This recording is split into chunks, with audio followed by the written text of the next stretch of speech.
It's a major disappointment for India. A bid to blacklist Masood Azhar, the mastermind of the Pulwama attack, failed at the United Nations. And once again, it was China that blocked the attempt. This was the fourth time that China blocked the proposal to blacklist Masood Azhar. The proposal was backed by all other permanent members of the UN Security Council, the US, the UK, Russia and France. In fact, 3 of them had moved this proposal. It is now in limbo. An hour before the deadline, China placed a quote-unquote technical hold, that's what it's called, on the proposal, a technical hold to block the move. The UN Security Council's 1267 committee is empowered to blacklist terrorists. But any proposal can only be passed by full consensus if everyone agrees. The proposal against Masood Azhar had been moved by the United States, the United Kingdom and France after the Pulwama attack. Masood Azhar's outfit, the Jaish-e-Mohammed, had claimed responsibility for that attack, and the suicide attack, remember, had killed 40 Indian security personnel in Kashmir. And yet, China saved him. China is a veto-wielding permanent member of the Security Council. It has the power to block such proposals. It exercised the power today. No prizes for guessing here. This is all happening at Pakistan's behest. China has a lame excuse for backing a terrorist. It says it needs time. It needs more time to go through the evidence.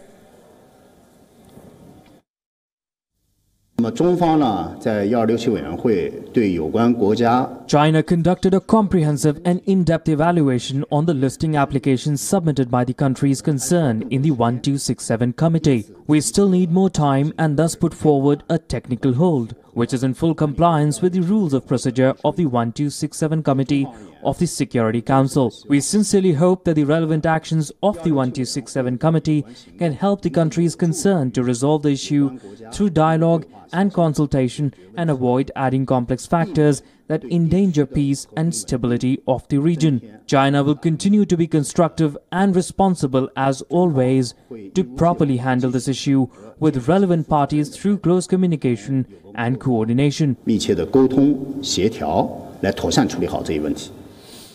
India is of course disappointed, and here's what a statement from the Ministry of External Affairs said. This has prevented action by the international community to designate the leader of the Jaish-e-Mohammed a proscribed and active terrorist organization which has claimed responsibility for the terrorist attack in Jammu and Kashmir on the 14th of February 2019. Now the question is, how would a UN terror tag have changed Masood Azhar's life? What happens when you're designated a global terrorist? This is what happens. 1, there's a travel ban. 2, there's an arms embargo. And 3, an asset freeze. All United Nations members would have had to freeze assets of Masood Azhar. That's not happening now. The decision at the United Nations provoked a sharp response from External Affairs Minister Sushma Swaraj. She targeted the Pakistani Prime Minister Imran Khan directly, and she said, if Islamabad is so generous, they should just hand over Masood Azhar to India. Pakistan के बारे में Indian perspective को ढंग से समझ लीजिए. ये जो हमारे यहाँ आवाज शुरू हो जाती है ना, इमरान खान बहुत बड़े स्टेट्समैन हैं, इमरान खान बहुत उदारता दिखा रहे हैं, वो तो पीस चाहते हैं. मैं कहना चाहती हूँ, अगर इमरान खान इतने उदार हैं तो दे देना मसूद अजहर को, हमें देख लेंगे हम उनकी उदारता. दे दे मसूद अजहर को. There are 4 reasons why China continues to needle India on the issue of Masood Azhar. Reason number 1 is the Dalai Lama, believe it or not. India has been housing the leader of the Tibetan community for decades. Chinese leaders take this as a personal affront. This is their way of paying back. Second, Chinese investments in Pakistan. Beijing is pumping in $62 billion for the China-Pakistan Economic Corridor. If it backs Masood Azhar's listing at the United Nations, the Jaish-e-Mohammed could target these investments. Third, China wants to keep India engaged in domestic affairs. China is rapidly expanding its economic links around the world thanks to the Belt and Road Initiative. Its closest competitor is India, and Beijing feels that by keeping the Indian government engaged in domestic affairs, it can execute this plan to dominate Asia. Reason number 4 are the Uyghur Muslims. China wants them controlled. China's measure for control has been dubious and inhuman. It wants Pakistan on board to deal with a Muslim majority province. That's Xinjiang. China's decision provoked a sharp response here in India. On social media, several users urged Indians to boycott Chinese products. Hashtag boycott Chinese products was among the top trend on Twitter. Beyond social media, a demand for action against terrorists is growing within Pakistan as well. Opposition parties are trying to corner Imran Khan on the matter, and leading the charge is Bilawal Bhutto of the Pakistan People's Party. He asked why there has been no action against banned terror organizations. Accountability मौजूद है opposition के लिए। अगर आप opposition को arrest कर सकते हो, ऑपोजिशन को इतना आसानी के साथ ट्रायल कर सकते हो, ऑपोजिशन को छोड़ो, जो भी क्रिटिक है इस हुकूमत का, चाहे वो ऑपोजिशन के सियासतदान हो या छोटा सा ब्लॉगर हो या फाटा से ताल्लुक रखने वाला हो, एक नौजवान हो, पूरा स्टेट अपराटस उसके खिलाफ इस्तेमाल किया जाता है।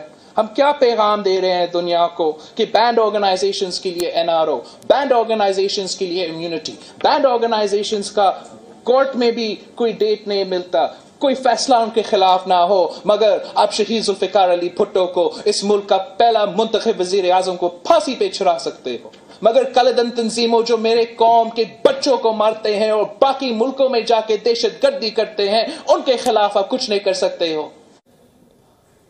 Strong words there from Bilawal Bhutto. India's former ambassador to China, Gautam Bambawale, also spoke out, expressing his disappointment. He said that there was clear momentum in favor of listing Masood Azhar this time. Bambawale was posted as India's ambassador to China at the time of the Wuhan summit last year.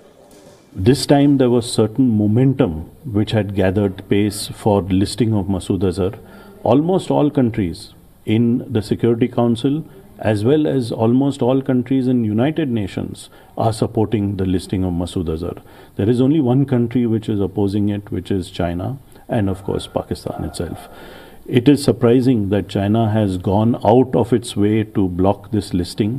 We were of the opinion, I was of the opinion, that this time they would let it go forward, but obviously their relationship with Pakistan is very, very important. But I must also say that China must have factored in that there is a diplomatic cost of having taken this step. It will not be without its diplomatic costs. And my point is that if China is not sensitive to matters which are pertaining and concerning India, then why should India be sensitive to matters concerning China? It was a setback. But here's the silver lining. The support to list Masood Azhar as a terrorist was unprecedented this time. Out of the 15 members of the Security Council, 14 were in support of this proposal. And among the 5 permanent members, 4 were in support. Of course, the odd one out in both the cases was China. Despite the Pulwama attack and the events that followed, India has gone ahead with the Kartarpur talks. Exactly a month after the Pulwama terror strike, representatives from India and Pakistan met. India asked Pakistan for visa-free access for 5,000 pilgrims every day. WION's Pakistan Bureau Chief Anas Malik reports.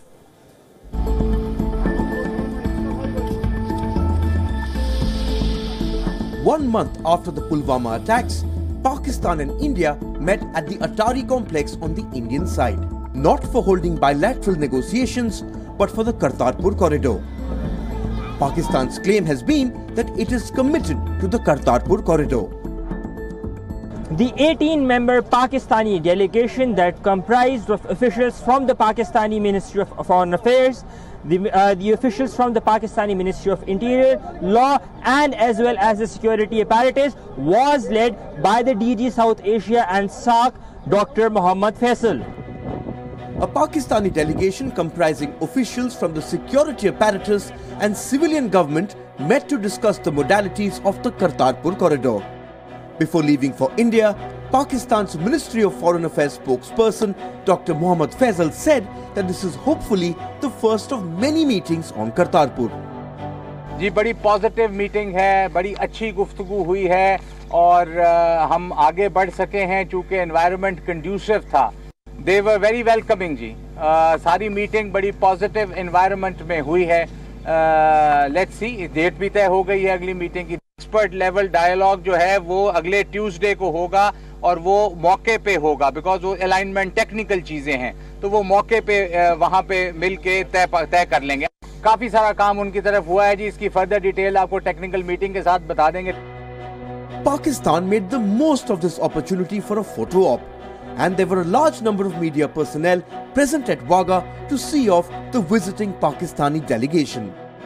Pakistan and India both have issued a joint statement after 2015 for the first time.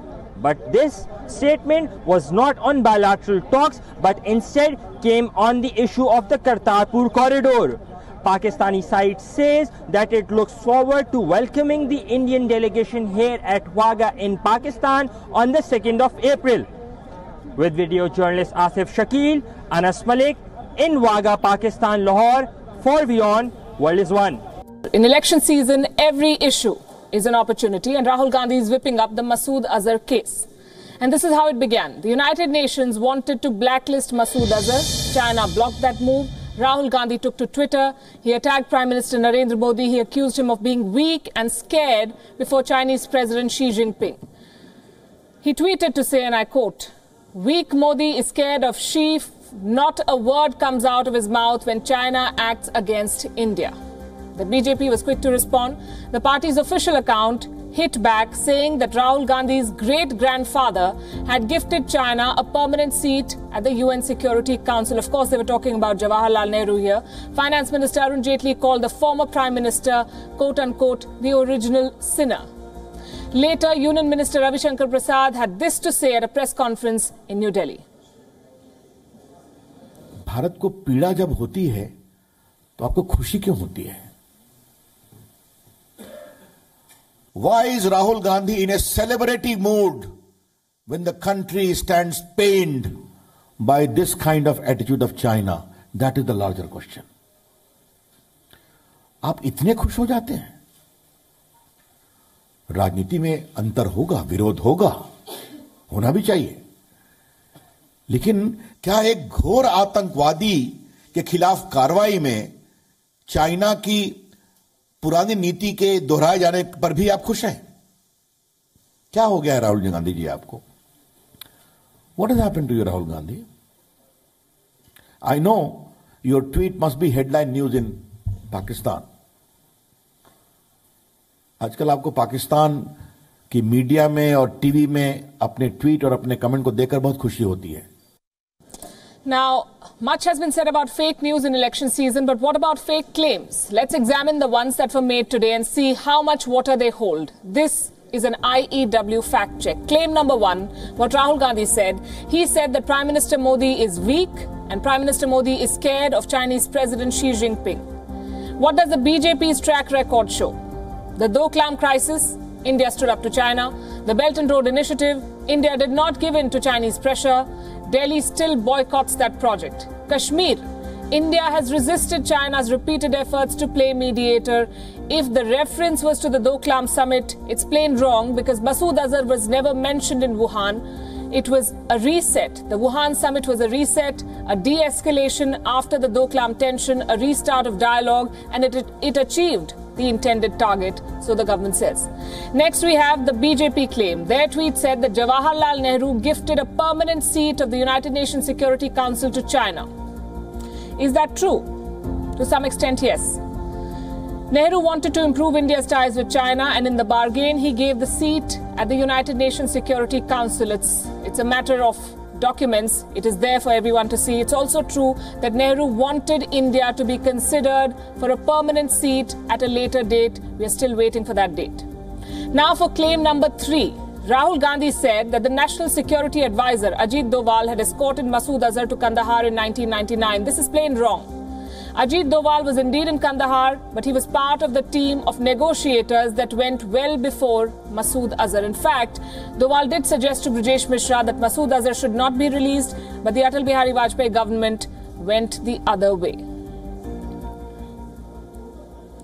Our next story, I must admit, came as a major surprise to us. But to the Congress, this would have been a major shock. Tom Vadakkan, an old Congress hand and former in charge of the party's Media strategy, switch sides. He joined the BJP. Tom Vadakkan has spent nearly 20 years with the grand old party. He was once considered to be quite close to UPS chairperson Sonia Gandhi. But after joining the BJP, Tom Vadakkan said that he was disappointed by the party's response to the Balakot preemptive strikes. I left the Congress party is with a heavy heart, because the attack by the Pakistani terrorist on our land and the reaction from my party was sad indeed. It hurt me deeply when you question the integrity of the armed forces. I'm deeply hurt, and that's precisely the reason why I'm here. It is believed that Mr. Vadakkan is keen to contest the upcoming general election. Reports say the BJP has promised him a ticket. For the moment, he is winning the social media trend game. More on that later. Another key opposition leader, meanwhile, defected to the BJP today. Former member of the Trinamool Congress, Arjun Singh, was inducted into the BJP alongside Tom Vadakkan. A battle-hardened politician knows what to do before every election. They fight as if everything depended on it. Some dole out sops, others dish out blame. But there are some who'll go to any lengths to connect with the voters, even weep if needed. Former Prime Minister of India and Janata Dal secular leader H.D. Deve Gowda has done it again. It was the induction of his grandson Prajwal Revanna into politics. The right place to play the emotion card, it seems. Tears rolled down the cheeks of granddad Deve Gowda, son H.D. Revanna and grandson Prajwal. Deve Gowda sought the blessings of the people for his grandson. Sure, no problem, but why the tears, many are asking. He said that he was hurt by allegations of nepotism. He should be looking at these images. If 3 generations of one family running a party and a state without having majority does not qualify for charges of nepotism, what does?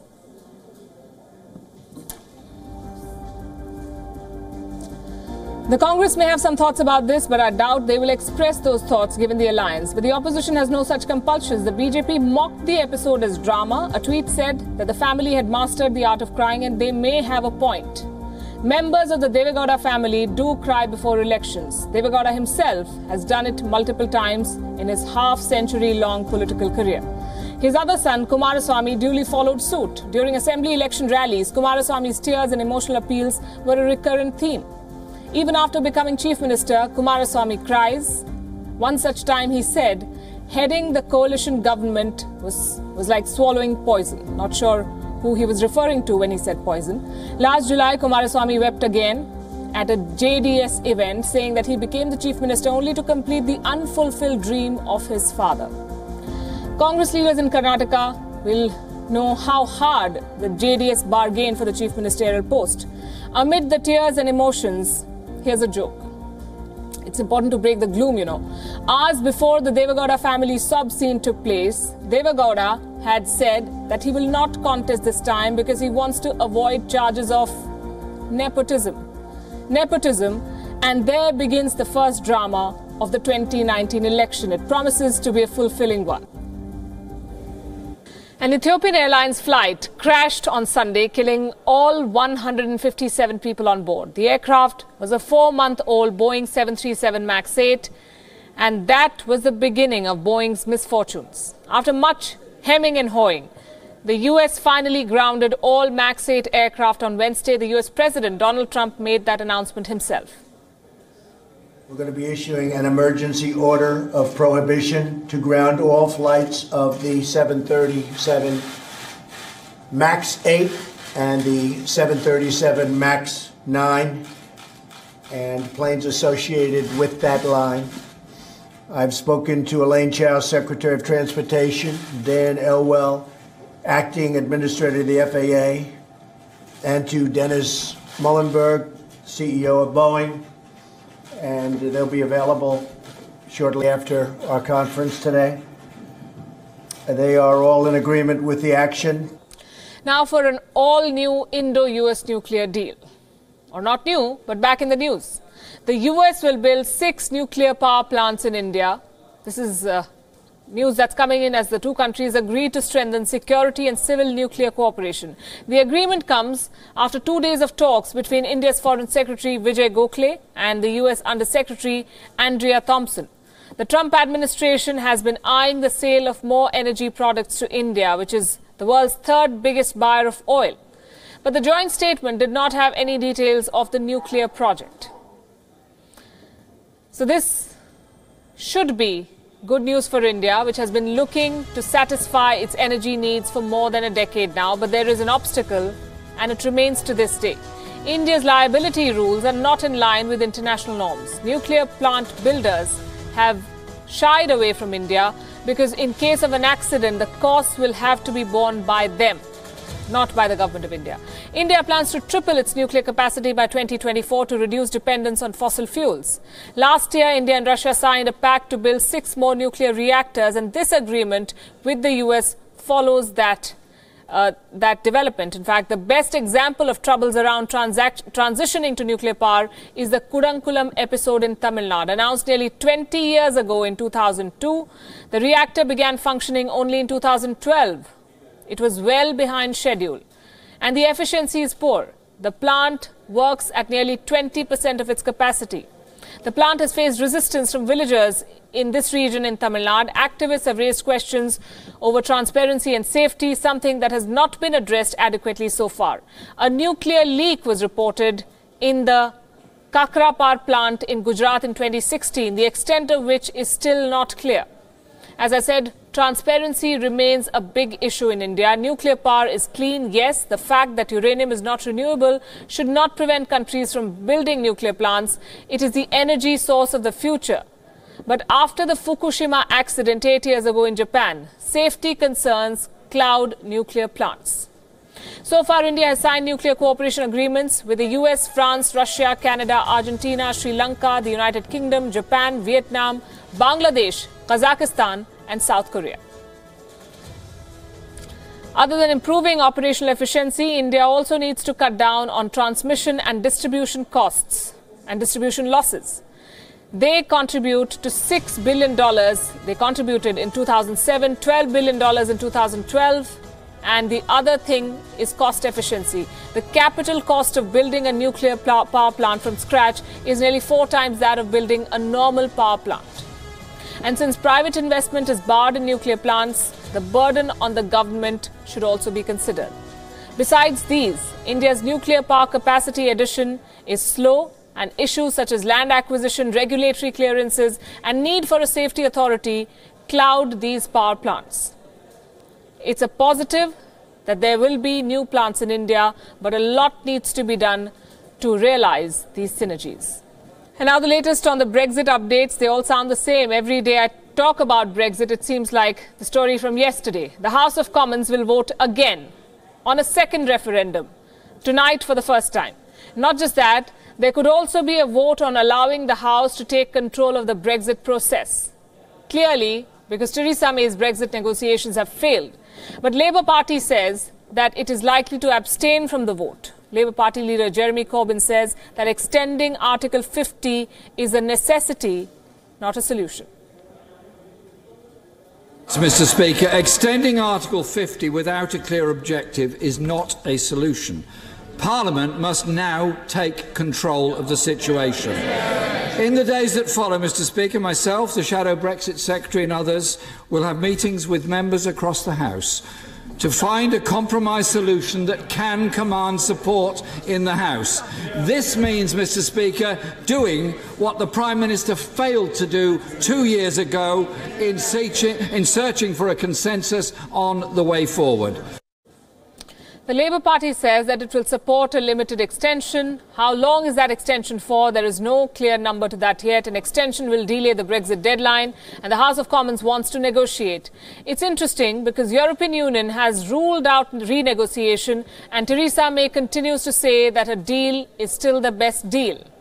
She wants one more shot at getting the lawmakers to back her deal, the one that was voted down on Tuesday. In fact, the several defections that happened in the last few weeks may have an impact on the whole process. An independent group which defected from the Conservatives has won the support from Liberal Democrats, and this group wants to conduct another public vote in which staying in the EU is an option that overrules 2 years of negotiations and many, many votes in the House of Commons. So with 2 weeks to go, there is no plan in place. Finance Minister Philip Hammond says Theresa May's deal was back on agenda with the Speaker backing a vote on a second referendum. The whole process runs the risk of a breakdown.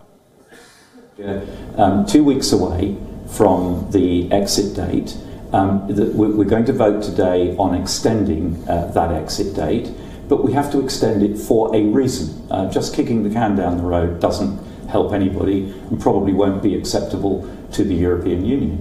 So we need to focus relentlessly as a House of Commons on how we are going to come together around a way forward. The Prime Minister's deal, in my view, it is a perfectly sensible way forward. It does involve people compromising. Brexit or not, the public is angry. The Brexit chaos took much for them to take. In fact, businesses are scared in the UK. They run the risk of facing huge problems.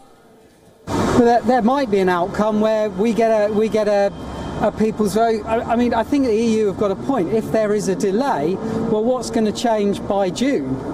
And are those politicians behaving in a way that will get us to a decent outcome? I'm not so sure, and I don't think many people are. No idea, basically. I think we'd all like to know. So, yeah, fingers crossed for the best. And the press is not happy. They say that there will be a huge delay. They say 2 years of work is purged. They call yesterday's vote a meltdown, and they blame the politicians for this confusion. A delay is given. But the confusion over whether to exit at all from the European Union does not bode well for Britain, for Theresa May, and for the European Union. This story continues.